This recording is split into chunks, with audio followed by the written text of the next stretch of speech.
کتنی چیزیں بن مانگے مل گئی ہیں, کتنی چیزیں ایسی ہیں جو آپ نے سوچا بھی نہیں تھا مل گئی ہیں, کئی چیزوں کے ایسے اسباب بنے ہیں کہ آپ وہاں تک پہنچ گئے ہیں.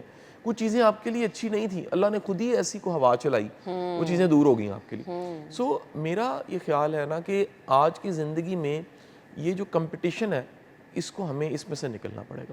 بالکل, اور اگر نہیں نکلے تو ہم اپنی لائف کو خود بخود اپنے ساتھ کیا کر رہے ہیں یہ ہمیں اندازہ بھی نہیں ہے کہ ہم اپنے ساتھ کیا. ہر بندہ تھکا ہوا شاہ صاحب لگ رہا ہے. میں نے کبھی لوگ اتنے بیمار نہیں دیکھے تھے آنیسٹلی اسپیکنگ. اچھا, آپ نے دیکھا ہے کہ آپ تو ایک سٹی کا چینل ہے اور اتنا دیکھا جاتا ہے, نمبر 1 چینل ہے, تو اس وقت آپ اگر دیکھیں نا کرائم کی شکلیں, اور لوگ اپنے بچے مار رہے ہیں, بالکل اپنے گھر والوں پہ ظلم کر رہے ہیں, سوسائڈ کر رہے ہیں. سوسائٹی کا ذہنی سکون تباہ ہو گیا. یعنی وہ اطمینان, وہ سکون جو اللہ کی بہت بڑی, اللہ کہتا ہے ایک میرے کرم اور عنایت کی جو بہت بڑی شکل ہے وہ سکینت ہے, بے شک, ایک سکون قلب ہے بے شک, جو میں دیتا ہوں. وہ کہتا ہے نہیں پاؤ گے تم سکون قلب کو لیکن میری یاد میں, اگر تمہیں ملے گا تو میری یاد ملے گا. پھر انا سکون ملتا ہے گھروں سے. اللہ نے سکینت کو, سکون کو, اطمینان کو گھر سے کنڈیشن کی ہے. بے شک, اور آج کا چیلنج دیکھیے, لوگوں کو اپنے گھر سے سکون نہیں مل رہا.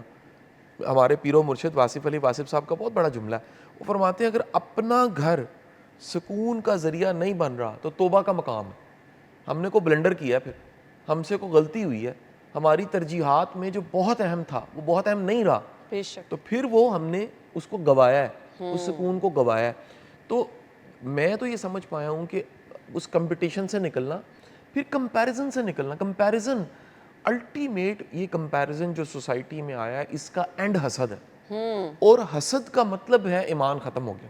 بالکل, دیکھیں اللہ کے رسول صلی اللہ علیہ وسلم کی حدیث سے مبارک ہے, سرکار دو عالم صلی اللہ علیہ وسلم نے فرمایا جس شخص میں حسد ہے اس میں ایمان نہیں ہے, بالکل, جس میں ایمان ہے اس میں حسد نہیں ہے. اور حضرت علی کرم اللہ وجہ کا قول, آپ نے فرمایا حسد کا مطلب ہے نصیب کا موازنہ, اپنے نصیب پہ راضی نہ ہونا, دوسروں کے نصیب کو اپنے ساتھ کمپیئر کرنا, اور اس کمپلیکس ایک ایکویشن میں اپنے آپ کو ڈال دینا کہ میں ایسا کیوں نہیں ہوں, اور اس کے نتیجے میں آپ کی نیکیاں وہ جل جاتی ہیں, سکون قلب آپ کا برباد ہوتا ہے, جو زندگی کے رنگ ہیں وہ فیل ہی نہیں ہوتے, آپ ڈپریسو ہو جاتے ہیں, اور آخر کار آپ ایمان بھی گوا دیتے ہیں, اور میرا خیال ہے دنیا بھی آپ گوا دیتے ہیں, دنیا آخر دونوں گوا بیٹھتے ہیں. بالکل تو ایسے. یہ جو ایک کمپٹیشن کے بعد کمپیریزن کی شکل ہے, اس کا پیرا دینا چاہیے. اب سننے والے کریں کیا, جائیں کدھر؟ مجھے یہ لگتا ہے کہ ہمیں اپنے اندر جھانک کے دیکھنا چاہیے کہ کیا کہیں کوئی ایسی خواہش تو نہیں ہم پالنے لگ پڑے جس نے سکون ہی ختم کر دیا. یعنی ہم اس قیمت پہ, اپنے سکون کی قیمت پہ کسی خواہش کو روز کچھ نہ کچھ ڈال رہے ہیں, اس کو نرچر کر رہے ہیں, اس کا سائز بڑا ہو رہا ہے وہ, اور سائز بڑے ہوتے ہوتے ایک بڑی شاندار نریشن جو ہے یہ سمجھانے کے لیے جلال الدین رومی رحمۃ اللہ علیہ کی کتاب مثنوی میں ہے. فرماتے ہیں ایک شخص اٹھا اور اس نے گھر کے باہر دیکھا ایک چھوٹی سی کومپل نکلی ہوئی ہے رستے میں, اس کی رستے پگڈنڈی پہ کومپل نکلی ہوئی ہے, اور وہ بڑی عجب سی ہے اور اس سے کچھ بدبو بھی آ رہی ہے. اس نے اگنور کیا, اس نے کہا خیر ہے دیکھیں گے, آگے چلا گیا. 2-4 دن بعد پھر دوبارہ وہاں سے گزرا تو وہی کومپل ایک پودا بن چکی تھی, اور اس پہ کچھ کانٹے چھوٹے چھوٹے لگے ہوئے تھے, بدبو بھی آ رہی تھی اس سے. اس نے کہا نہیں آج نہیں, پھر کبھی دیکھیں گے. اور کرتے کرتے پھر کبھی وہ گزرا تو اس نے دیکھا وہاں ایک تناور درخت ہے جس کو ہٹانا بڑا مشکل ہے, جس کی کہہ لیجئے کہ ایک سٹرینتھ ہے, اور اس کے کانٹے جو ہیں اور اس کی ڈنڈیاں جو ہیں وہ رستے میں آنے لگ پڑی ہیں, اور نہ صرف اس کے کپڑوں کو خراب کر رہی ہیں, ہر گزرنے والے کو خراب کر رہی ہیں. سٹوری مکمل ہو جاتی ہے. ہماری خواہش شروع میں ایک چھوٹی سی کومپل ہوتی ہے, بے شک, پھر پودا بنتی ہے, پھر درخت بنتی ہے, پھر اس درخت کی شاخیں اور کانٹے ہمارے اپنے رستے کی رکاوٹ بن جاتے ہیں, بے شک, ہمارے اپنے راہ کی رکاوٹ بنے ہوتے ہیں, اور ہمارے زندگی کے سارے مزے خراب ہو جاتے ہیں.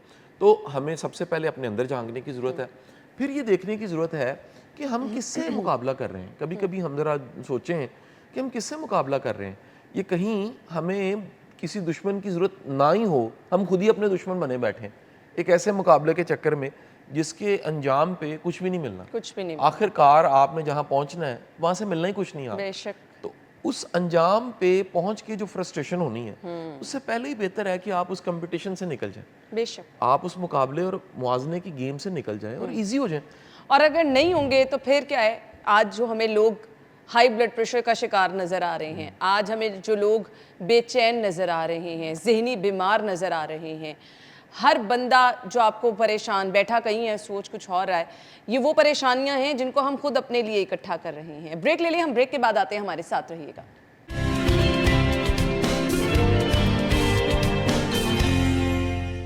Welcome back once again. Qasim Ali Shah صاحب ہمارے ساتھ موجود ہیں. بہن بھائی, خاص طور پہ بھائیوں میں وہ محبت نہیں رہی, وہ جو ہم کہتے تھے سنتے تھے کبھی نفسا نفسی. کیا ہے یہ نفسا نفسی؟ اچھا, آپ نے تو بہن بھائیوں کی بات کی, مجھے لگتا ہے پوری سوسائٹی ٹرسٹ کی کمی کا شکار ہے. یہ اعتبار جو کم از کم چاہیے رشتے نبھانے کے لیے, اور ہم اکیلے نہیں رہ سکتے, ہمیں رشتے چاہیے, ہم نے جینا ہے. پہلے دن سے لے کے آخری دن تک ہمارا واسطہ دنیا کے ساتھ, انسانوں کے ساتھ, لوگوں کے ساتھ رہتا ہے. اور جب یہ ٹرسٹ نہیں ملتا تو نہ چاہتے آپ کے اندر ایک کمی آتی ہے, اور وہ کمی جو ہے وہ ایک غیر یقینی حالت کو پیدا کرتی ہے. یہ غیر یقینی حالت خود بذات خود ایک عذاب ہے. یہ اتنا خوفناک عذاب ہے جس کا پورا سماج اس وقت شکار ہے. میں آپ کو ایک ہسٹری کا واقعہ کوٹ کرنا چاہوں گا. یہ واقعہ بڑی فیمس کتاب ہے وکٹر فرینکل کی, اور کتاب کا نام ہے مین سرچ آف میننگ. یہ ون آف دی بیسٹ کتاب ہے پازیٹیو سائیکالوجی اور لوگوتھراپی پہ. اس میں وہ واقعہ کوٹ کرتا ہے سیکنڈ ورلڈ وار کا.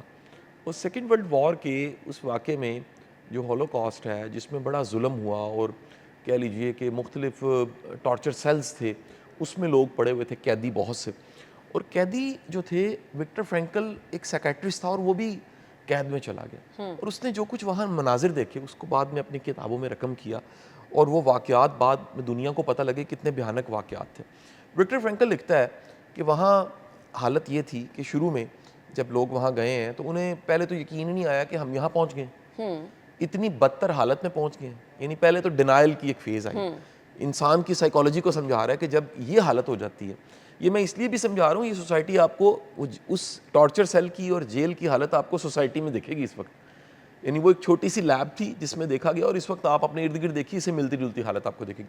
اس نے کہا اگلی جو حالت تھی نا, اس میں جذبات ختم ہو گئے, بے رحمی ہو گئی. اور بے رحمی کا اگلا لیول جو آیا وہ نفسا نفسی تھی. اس نے کہا نفسا نفسی کس لیول کی تھی؟ اس لیول کی تھی کیونکہ 24 گھنٹوں میں ایک بریڈ ملتی تھی کھانے کے لیے. تو ایک بندہ مر رہا ہوتا تھا, دوسرا پاس بیٹھ کے انتظار کرتا تھا یہ مرے, اس کی بریڈ میں نے کھانی ہے. ایک بندہ مر رہا ہوتا تھا, 2 لوگوں میں لڑائی ہو رہی ہوتی تھی, یہ مرے گا, اس کے جوتے میں نے لینے. ایک بندہ مر رہا ہوتا تھا, اور سردی سے بچنے کے لیے جو جیکٹ اس نے پہنی ہوئی ہے, کوئی دعوے سے کہہ رہا ہوتا تھا یہ میں نے لینی ہے, یہ مجھے اچھی لگ رہی ہے. اس قدر نفسا نفسی, اس قدر سفاکیت انسانی رویے میں وہاں دیکھی گئی. تو آپ کو یہی مزاج کہیں سوسائٹی میں دکھتا ہے. لوگ ایک کرائسس آتا ہے, اس کو نپٹاتے ہیں, پھر آگے نکل جاتے ہیں, پیچھے مڑ کے بھی نہیں دیکھتے. بالکل ایسا ہی. لوگ ایک آپ کبھی دیکھیے, خدا نہ خواستہ, لاہور میں جگہ جگہ یہ روز ہی ہوتا ہے کہ ایک حادثہ ہوا ہوتا ہے, لوگ نہ بس دیکھ کے تو نکلتے جا رہے ہوتے ہیں. بہت کسی کو لوگ پرواہ ویڈیو کوئی بنا نہیں کے ہوتی. سوشل میڈیا پہ ڈال دیتے ہیں, بس کوئی نارمل موبائل ہوتا ہے. سے ریل بنا رہا ہے, کوئی دیکھ رہا ہے, کوئی بس دیکھ کے آگے نکلتا جا رہا ہے, کوئی کہہ رہا ہے اللہ بھلا کرے جی. یہ نفسا نفسی آپ کو اپنے قریبی رشتوں میں, سوسائٹی میں, وہ جو دوست کا ورڈ تھا, ایک اپناہٹ تھی, ایک اپنا پن تھا, ایک پھر حیاد آ رہی تھی رشتوں کی نا. یہ بڑی خوبصورت چیز تھی کہ جس میں ایک ہمہ دعویٰ تھا کہ یار کسی سے میرا احترام کا تعلق ہے, کسی سے ہمیں دعوے کا تعلق ہے. تو سوسائٹی میں وہ جو ایک ہمہ دعویٰ وہ ختم ہونے لگ پڑا. اور یہ آپ نوٹ کیجئے پچھلے کوئی 4-5 سالوں میں زیادہ ہوا. مجھے لگتا ہے کہ انڈر کارپٹ تھا. بالکل یہ کارپٹ ہٹا ہے, حالات بدلے ہیں, کیونکہ دنیا میں چیلنج آئے ہیں, کووڈ آیا ہے, اس وقت دیکھیے جنگوں کا زمانہ ہے, شدید انسرٹنٹی ہے, بالکل دنیا میں انتہا کی ایک سٹریس ہے. اور وہ سٹریس جو ہے صرف وہ ہم سمجھتے ہیں اس خطے میں نہیں ہے, پوری دنیا میں ہے. پوری دنیا میں. میرے جتنے جاننے والے یورپ بیٹھے ہیں, انا میرا رابطہ ان سے ہوا, بڑے پریشان ہیں, پورا گلف پریشان ہے, ایسے ہی بالکل. امریکہ میں لوگ بڑے پریشان ہیں, مطلب آپ کی ایشیا کی پٹی میں کیونکہ یہ رکا ہوا ہے سارا ٹریڈ کا جو ٹریک ہے, بالکل. تو شدید سٹریس ہے پوری کی پوری پٹی میں. آپ ملک میں دیکھ لیجئے, پہلے ہی بڑی مشکل سے گورنمنٹ نے چیزوں کو سٹیبل کیا تھا, اور بڑی مشکل سے یہ نظام سارے کا سارا چلتا چلا جا رہا تھا. ایک عجب سا کیوس ہے, ایک عجب سی انسرٹنٹی ہے. تو مجھے لگتا ہے کہ یہ جو نفسا نفسی ہے, یہ ایک اس وقت کی ایک عذاب کی اور ایک بڑی عجب سی حالت ہے. اور اس میں اگین اگر انفرادی طور پہ نکلنا, اجتماعی طور پہ تو میں کہوں گا اسٹیٹ کو, ایک اسٹیٹ اور دنیا کو پوری ایک سرٹنٹی, ایک یقین پیدا کرنا چاہیے کہ آپ یہاں پر ہیں. لیکن اس وقت دیکھیں جہاں پر سرٹنٹی تھی وہاں بھی نہیں رہی, وہاں پہ بھی نہیں. بالکل آپ صحیح کہہ رہے ہیں. دنیا کا سارا پیسہ, ساری اکانومی سب لوگ لے کے پیسہ جاتے رہے دبئی میں, جن کو ہم دیکھ رہے ہوتے تھے, جن کو ہم مثالیں بنا رہے ہوتے تھے, مثالیں دیتے تھے کہ یہاں پر دیکھیں کرائم فری ہے اور یہاں کوئی چیلنج نہیں ہے اور یہاں پر سیف انویسٹمنٹ ہے اور یہاں پیسے پڑے کہیں نہیں جاتے اور یہاں اپارٹمنٹ آپ لے رہے ہیں اور آپ کی جو انویسٹمنٹ ہے وہ ملٹیپلائی ہو کے آئے گی, پراپرٹی مہنگی ہو جائے گی. دنیا جہان کا پیسہ جہاں جا رہا تھا وہاں دیکھیں کبھی محسوس نہیں ہوتا تھا کہ وہاں یہ حالات ہو جائیں گے. یہ حالات ہوں گے. میں چند دن پہلے رمضان سے پہلے کسی کام کے لیے گیا ہوا تھا اور میں کم از کم میں نے 8-10 کلومیٹر پیدل واک کی مختلف روڈز پہ. کوئی سوچ بھی نہیں سکتا تھا وہاں کہ یہ دبئی جس کو اس وقت دیکھا جا رہا ہے وہ اس حالت میں ہوگا کہ وہاں پر لوگ دیکھیے نکلنے کے لیے وہاں سے وہ یورپ جانے کے لیے $3.5 لاکھ روپیہ خرچ کر کے اس وقت یورپ نکلے ہیں اور کیسے فلائٹیں لے کے نکلے ہیں. یہاں وہ جو تصویریں ساری آئی ہیں ایئرپورٹس کی, وہ کس قدر نفسا نفسی اور کس قدر ایک بے بسی نظر آتی ہے. دنیا جہان کے بلینئرز وہاں سے نکلنا چاہتے ہیں, کوئی انویسٹمنٹ کرنے کو تیار نہیں ہے. جو بیچنے والے بیچنا چاہتے ہیں خریدنے کو کوئی تیار نہیں ہے اور پورے کا پورا نظام رک گیا. تو یہ آپ وہاں دیکھیں جہاں اتنی بڑی ایک امپائر ہے جس کا ایک امپریشن ہے پوری دنیا کے لیے, وہ ٹیکس ہیون کہا جاتا ہے اس کو, اور ٹریڈ کے لیے اور کام کے لیے اور کاروبار کے لیے اور رہنے کے لیے ایک چھوٹے سے ریگستان کا ٹکڑا وہ بیچتے ہیں تو پوری امپائر کھڑی وہاں ہو جاتی ہے. وہ کس حالت میں چلے گئے ہیں تو obvious ہے کہ اس کا اثر پوری دنیا میں ہے. اور اس میں میں انفرادی طور پہ تو ایک سولوشن یہ بتا سکتا ہوں کہ توکل خدا کی شدید ضرورت ہے. بے شک اللہ سے رجوع کرنے کی بڑی ضرورت ہے کہ آپ اپنا ایمان ذرا تازہ کریں. جس طرح ہمارے رشتے ہم کچھ دن غائب رہیں تو دوبارہ مل کے رابطہ کر کے کنیکشن بحال کرتے ہیں کہ ٹھیک ہے سب خیریت ہے, ہمیں اپنے ایمان کی بھی تجدید کی ضرورت ہے. اپنے رب کو کہیں کہ یا باری تعالیٰ ہم تیرے بندے ہیں, تو رحم کر دے, ہماری دنیا پہ رحم کر دے. ایک ہماری اپنی چھوٹی سی کائنات ہے, ہر بندے کی ایک چھوٹی سی انا کائنات ہے, اس پہ بھی رحم کر دے, ہمارے گھروں پہ رحم کر دے.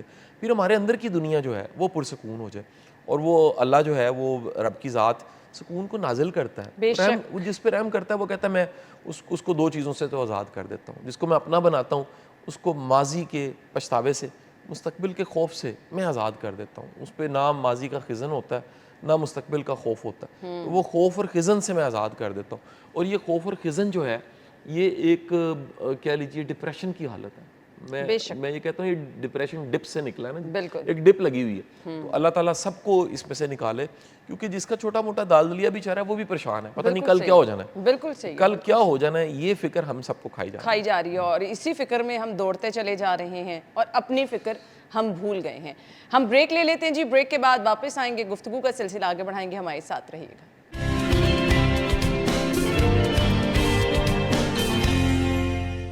ایک بار پھر سے آپ کو خوش آمدید کہیں گے. قاسم علی شاہ صاحب ہمارے ساتھ موجود ہیں. نفسا نفسی زندگی کی بھاگ دوڑ, زندگی ہمیں تھکاتی چلی جا رہی ہے, ہم تھک چکے ہیں لیکن پھر بھی ہم دوڑتے چلے جا رہے ہیں, پھر بھی ہم اسی مقابلے میں ہیں, پھر بھی ہم اسی طرح سے ہیں کہ بس ہم نے فلاں سے آگے نکل جانا ہے, فلاں سے آگے نکل جانا ہے, کوئی ہمیں کم نہ کہے.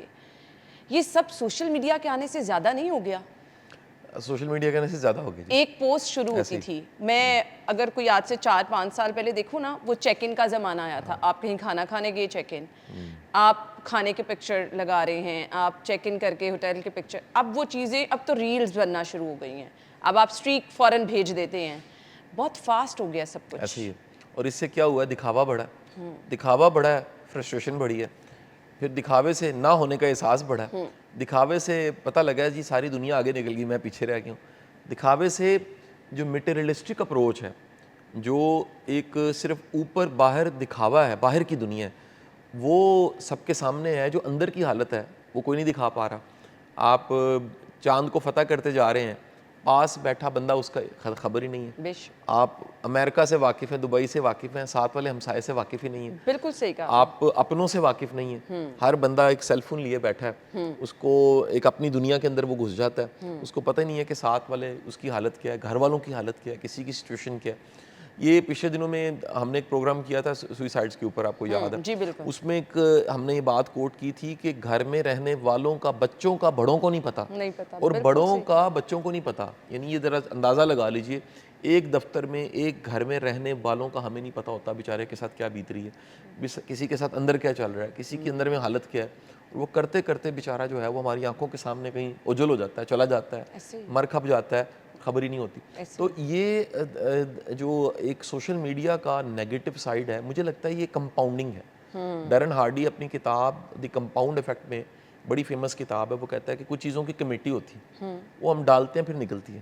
وہ کہتا ہے ہارٹ اٹیک ایک کمیٹی ہے, آپ تادیر آپ نے اپنی صحت کی پرواہ نہیں کی, خیال نہیں رکھا, اور آخر کار پھر ہارٹ اٹیک ہوا آپ کو. اسی طرح اگر آپ کے پاس علم ہے تو وہ آپ اکٹھا کرتے کرتے سیکھتے سیکھتے آخر کار وہاں پہنچے کہ وہ علم آپ کی زبان سے نکلنا شروع ہو گیا, اور لوگ کہتے ہیں کتنا علم ہے جی.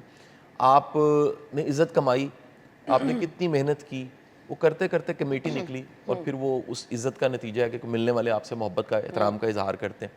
اسی طرح آپ کی جو ایک کہہ لیجیے سوشل میڈیا والی سائڈ ہے, مجھے لگتا ہے کہ اس میں بھی کمپاؤنڈنگ ہوئی ہے. شروع میں یہ بڑا فیسینیٹ کیا ہے, آپ یاد کیجئے.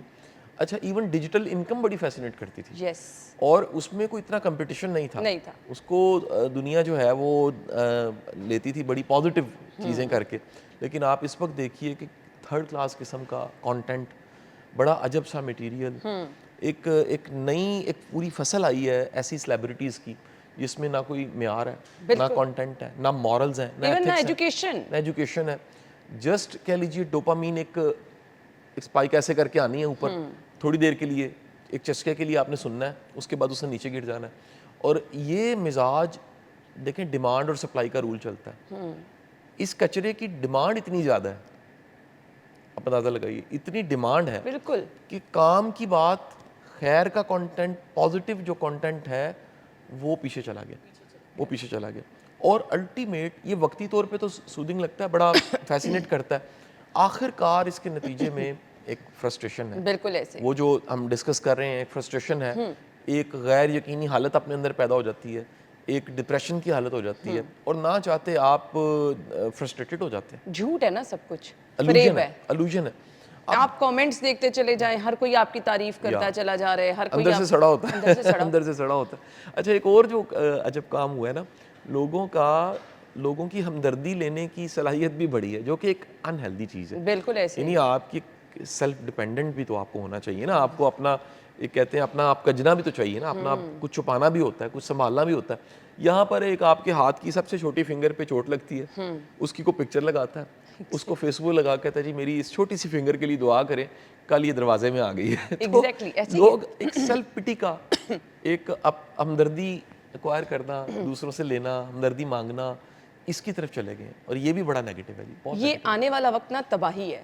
کبھی کسی کو یہ نہیں پتا ہوتا تھا کسی گھر میں, اس کے کمرے میں, اس کے ڈریسنگ روم پہ کیا پڑا ہے. اب آپ وہ تصویروں میں, سوشل میڈیا پہ سب کچھ دیکھ سکتے ہیں, فلاں بندے کا گھر کیسا ہے, فلاں بندے کے گھر میں کمرے کتنے ہیں, یہ ہر کسی کو پتہ ہے. آپ انا دیکھیے قرآن پاک میں اللہ حکم دیتا ہے کہ ٹو مت لگاؤ, یعنی کہ اپنی, آج کہتے ہیں نوز کو ڈپ نہ کرو کسی کی ذاتی زندگی میں.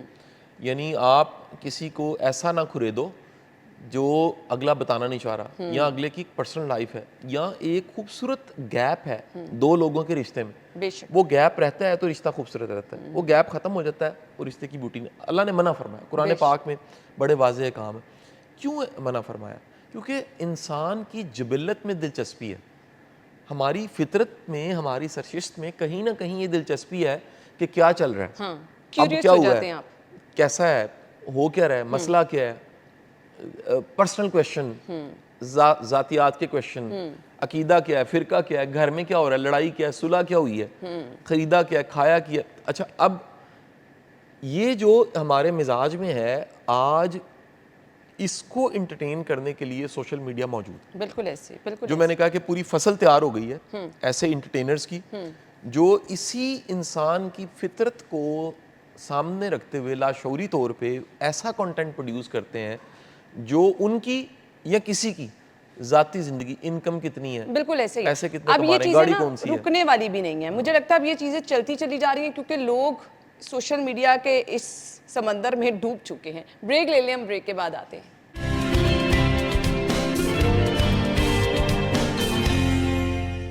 Welcome back once again. گفتگو کا سلسلہ آگے بڑھائیں گے. قاسم علی شاہ صاحب ہمارے ساتھ موجود ہیں.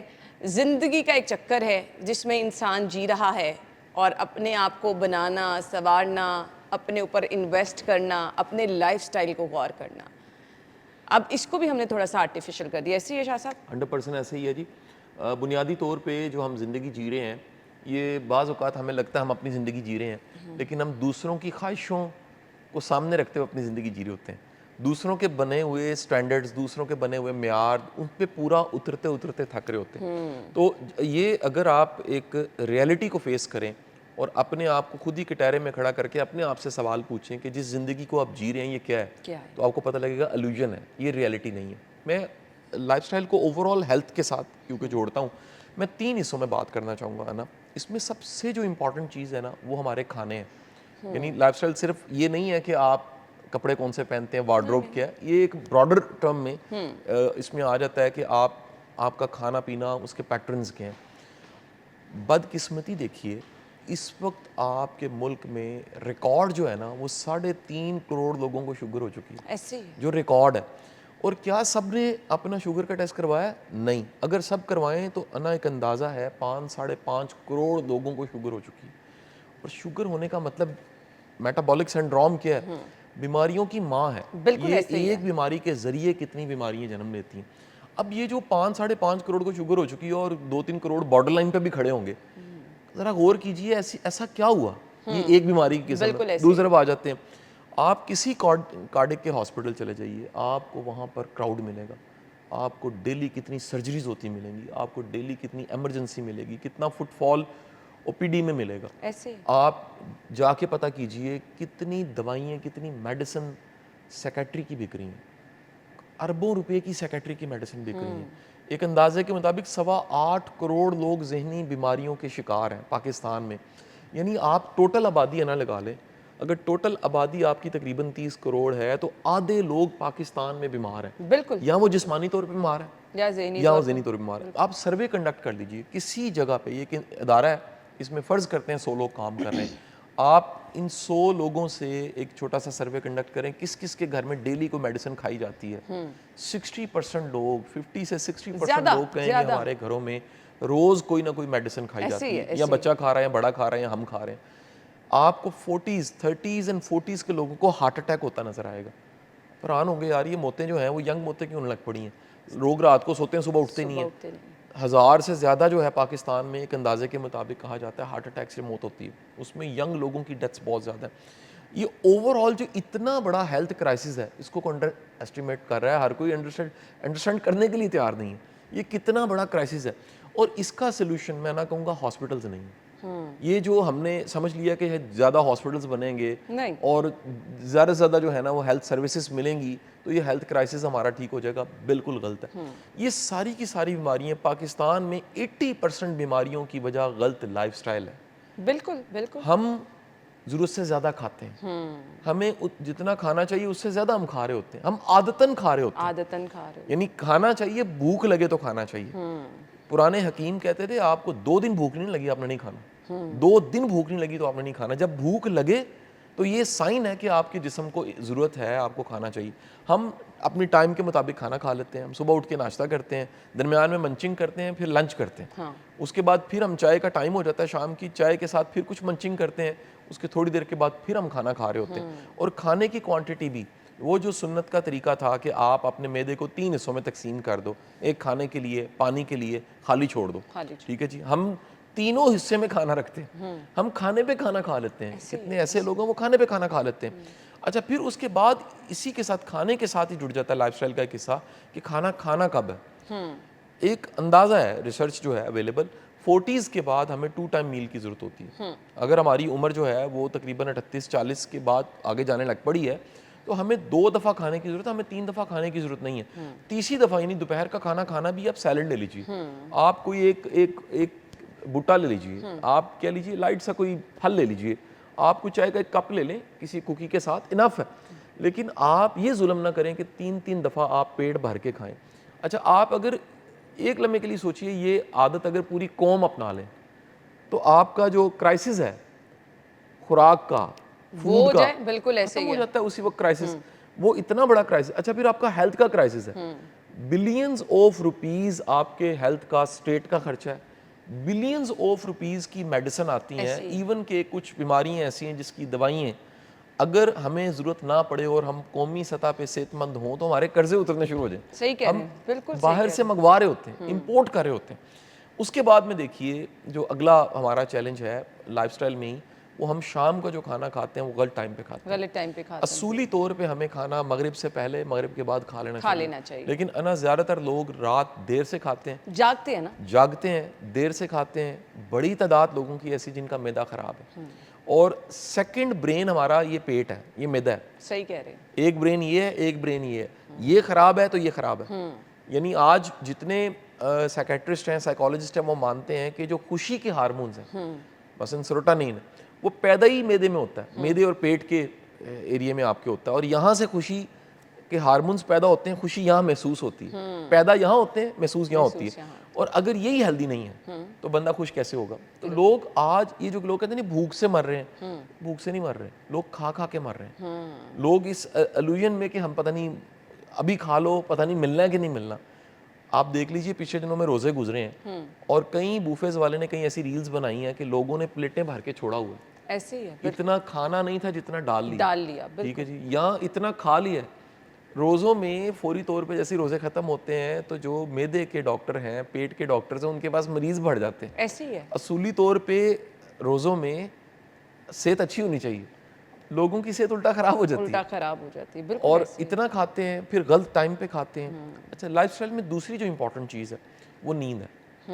نیند اگین دو چیزیں ہیں, کتنی نیند اور کب کی نیند. کتنی نیند پہ بہت سی ریسرچ ہیں اور وہ بتاتی ہیں کہ 7 سے 8 گھنٹے کی نیند ہونی چاہیے. اور کب کی نیند, آئیڈیل نیند جو ہے نا, جو آپ کے گروتھ ہارمونز ہیں اور باڈی کی کہہ لیجیے ایک نیچرل ریپیئر ہوتی ہے, وہ رات 10 بجے سے رات 2 بجے ہوتی ہے. اور کوئی بھی شخص جو ہمیں سن رہا ہے, اگر وہ اس وقت جاگ رہا ہوتا ہے, بدقسمت ہے کہ اس کو اللہ نے ایک ایسا سونے جیسا وقت دیا, بالکل ایسے ہی ہے, گولڈن ٹائم آپ کو دیا ہے جس میں آپ کی باڈی کی ریپیئر ہونی ہے, آپ کی باڈی نے صحت مند ہونا ہے اگر آپ ٹائملی سو جاتے ہیں. جو حدیث اور سیرت سے پتہ لگتا ہے, اللہ کے رسول صلی اللہ علیہ وسلم عشاء کی نماز کے بعد سو جاتے تھے. یعنی آپ پسند فرماتے تھے, آپ نے پریفر کیا, اور سیرت کی سب کتابیں بتاتی ہیں کہ آپ عشاء کی نماز پڑھی, اس کے بعد آپ نے آرام فرمایا, آپ سو گئے. ہم دیکھیے تا دیر جاگ رہے ہیں, پھر صبح دیر سے اٹھتے ہیں, اور وہ برکت والا ٹائم جو جس میں کہہ لیجیے پوری دنیا کا آکسیجن لیول اوپر چلا جاتا ہے, ایسی ریز ملتی ہیں, سن لائٹ ایسی ملتی ہے جس سے آپ کے اندر ایک ہوپ اور پازیٹیوٹی پیدا ہوتی ہے. اس سارے خوبصورت وقت کو ہم ضائع کر دیتے ہیں اور ہم دوپہر کو اٹھ کے دن شروع کر رہے ہوتے ہیں. ایک سروے کے مطابق پاکستان میں سب سے زیادہ معدے کی دوائی کراچی میں بکتی ہے. اچھا جی, سب سے زیادہ. وجہ کیا ہے؟ لائف سٹائل غلط ہے. آپ دیکھیے کراچی رات کو جاگتا ہے. ایسے ہی ہے, بالکل صحیح کہہ رہے ہیں. آپ جا کے دیکھیے وہاں پر, کبھی آپ نے وزٹ کیا ہوگا تو وہاں پر کھانے پینے کے جو ٹائمنگ ہے, بازار 2 بجے سے پہلے کھلتے نہیں ہیں, شام کو کھلتے ہیں. بڑے بازار ایسے ہیں, بڑی دکانیں ایسی ہیں, وہ 3-4 بجے کھولتے ہیں. پورا دن جو ہے وہ سوئے رہتے ہیں, رات کو پھر تا دیر جاگتے ہیں. برکت کہاں سے آنی؟ میں سمجھتا ہوں یہ اسٹیٹ کو ایک پالیسی بنانی چاہیے کہ سن لائٹ کو استعمال کریں, جو اتنی بڑی نعمت اللہ نے پاکستان کو دی ہوئی ہے, جس کی وجہ سے اتنے سولر بھی لگ گئے ہیں. اس سورج کی روشنی کو استعمال کریں, اور سورج کی یہ جو گھڑی ہمیں ملی ہوئی ہے قدرت کی طرف سے, اس کے ساتھ باڈی کی کلاک کو ایڈجسٹ کریں کہ ہم اس کلاک کو, جو اندر کی کلاک ہے, اس کو ایڈجسٹ کریں کہ جو سونے کا ٹائم ہے تب سوئیں اور اٹھنے کا ٹائم ہے تب اٹھیں. ہم گوروں کو بڑا آئیڈیلائز کرتے ہیں, وہ سب سوتے ہیں, صبح جلدی جاگتے ہیں. میری بے شمار ویڈیوز ہیں جو میں نے جا کے بنائی ہیں, ملیشیا میں, آسٹریلیا میں, دوسرے ملکوں میں. میں بتاؤں, حیران کن کئی باتیں مجھے پتہ لگی. وہ قومیں صبح جلدی اٹھتی ہیں اور رات کو جلدی سوتی ہیں. کئی جگہ ایسے ہوا ہے نا کہ میں کسی ملک پہنچا ہوں, اسکاٹ لینڈ پہنچا, پچھلے سال کی بات ہے, یہ سال کا شروع ہی تھا, پہنچا ہوں اور میں نے کھانا نہیں کھایا فلائٹ میں. میرا دل نہیں کر رہا تھا, میں کہا وہاں جا کے کھا لوں گا. اور جاتے ہی میں نے اپنے ہوسٹ کو کہا کہ مجھے کھانا کھانا ہے, تو اس نے کہا یہ رات 10 بجے کا ٹائم ہے, کوئی ہوٹل ریسٹورنٹ نہیں ہے, شاید کوئی ڈرائیو تھرو کہیں سے کو مل جائے, تو کوشش کرتے ہیں کہیں سے کھانا مل جائے. کھانا اویلیبل نہیں ہے, ریسٹورنٹ بند ہو گئے ہیں, ہوٹل بند ہو گئے ہیں. آپ کی ساری یہاں پر ہوٹل انڈسٹری, کھانا چلتا ہی رات کو, ڈھابے سارے رات کو چلتے ہیں. 3-4 بجے آپ کھانا آرڈر کر لیں, مل جائے. چائے, اس کے بعد پرانٹھے, وہ رات کو مل رہے ہوتے ہیں, اور کوئی نہیں دیکھتا کہ کھا کے آپ نے اس کے بعد سو جانا ہے. وہ ہضم ہونے نہیں ہے, اور آپ کا الٹیمیٹ لپڈ پروفائل خراب ہونا ہے, آپ کی ہیلتھ خراب ہونی ہے, آپ نے اپنا ستیہ ناش کر دینا. اب 80% بیماریاں رانگ لائف سٹائل سے ہیں. پاکستان میں جو بیماریاں رانگ لائف سٹائل سے ہیں. تیسرا حصہ اگر آپ اجازت دیں تو پھر ہم اگلے موضوع پہ جانے سے پہلے وہ بھی ڈسکس کر لیں، وہ توکل ہے. ایمان بذات خود شفا ہے، توکل خدا بذات خود شفا ہے. یہ یقین ہونا کہ میرا وارث کل بھی رب تھا، آج بھی میرا رب ہے، کل بھی رب ہوگا. بے شک. کل وہ اسباب پیدا کرے گا، کل وہ ایسے حالات پیدا کرے گا، کل ایسے لوگ آئیں گے، ایسی چیزیں آئیں گی زندگی میں کہ اس نے مجھے پالنا ہے. تو یہ جو ایک شیطان کا حربہ ہے نا، قرآن کے مطابق شیطان آپ کو غربت کا خوف دیتا ہے، کم ہو جانے کا خوف دیتا ہے، ختم ہو جانے کا خوف دیتا ہے. وہ آپ کو خوف دیتا ہے کہ جمع کر لو، ہاتھ سے جائے نہ، یہ نہ ہو کل کو رہے نہ. اللہ کہتا ہے میرے پہ توکل کرو، بھروسہ کرو، بانٹ دو، تقسیم کرو، کھاؤ پیو، اور اسراف نہ کرو. یہ منع کر دیا اللہ نے. اللہ نے کہا اسراف نہ کرو اور حد سے نہ بڑھو. اپنی حد میں رہتے ہوئے میانہ روی کے ساتھ اپنے مال کو، اسباب کو، چیزوں کو استعمال کرو. تو یہ جو توکل ہے نا، یہ آپ میں پازیٹیوٹی پیدا کرتا ہے. آپ کا رب کے ساتھ یہ تعارف کہ وہ رحمان ہے، تعارف کہ وہ رحیم ہے، وہ ذات بڑی کریم ہے، یہ تعارف کہ وہ ذات جو ہے وہ سمیع و بصیر ہے، وہ ذات حی و قیوم ہے، وہ ذات آپ کے ایک چھوٹی چھوٹی نیکی بھی اس نے سنبھال کے آپ کی رکھی ہوئی ہے، وہ ذات جو آپ کی تنہائیوں میں آپ کے جو چھپے ہوئے آنسو ہیں، آنکھ کے بالکل کنارے پہ ہلکا سا جو آنسو آتا ہے اس کے خوف سے، اس کی محبت سے، وہ ان کو بھی ریکارڈ میں رکھتی ہے. وہ آپ کے دل میں جو دعائیں چل رہی ہیں اس کو بھی سنتی ہے. کچھ چھپا نہیں ہے، کچھ بتانے کی ضرورت ہی نہیں، آپ اس کے سامنے تو عیاں ہیں. تو آپ کا یہ توکل، آپ کا یہ یقین آپ کو شفا دیتا ہے. اور مینٹل ہیلتھ کے بہت سے مسئلے وہ حل ہوتے ہی تب ہیں جب آپ اس پہ یقین رکھتے ہیں اور اس پہ بھروسہ کرتے ہیں. بالکل ایسے ہی ہے. یہ گفتگو کرنے کا مقصد کیا ہے؟ غور سے سنیے گا اور اپنی زندگی سے ریلیٹ کیجئے گا، اور چیزیں جو آپ کو لگتی ہیں کہ آپ کو درست کرنے کی ضرورت ہے ان پہ غور کیجئے گا. نہیں تو آپ اپنا آپ کھو دیں گے، اپنی صحت کھو دیں گے، اپنی زندگی کی وہ تمام سکون جو کہ آپ جس کے حقدار ہیں آپ کھو دیں گے. یہ سب کوئی اور ہمارے ساتھ نہیں کر رہا، ہم خود کر رہے ہیں. اپنی زندگی کو سنبھالیں. وہ کہتے ہیں نا جان ہے تو جہان ہے، تو اپنی جان کی حفاظت کیجیے. اللہ تعالیٰ ہم سب کو صحت اور تندرستی والی زندگی عطا فرمائے. شاہ صاحب بہت بہت شکریہ آپ کے وقت کے لیے. ہمیں اجازت دیجیے. اللہ حافظ.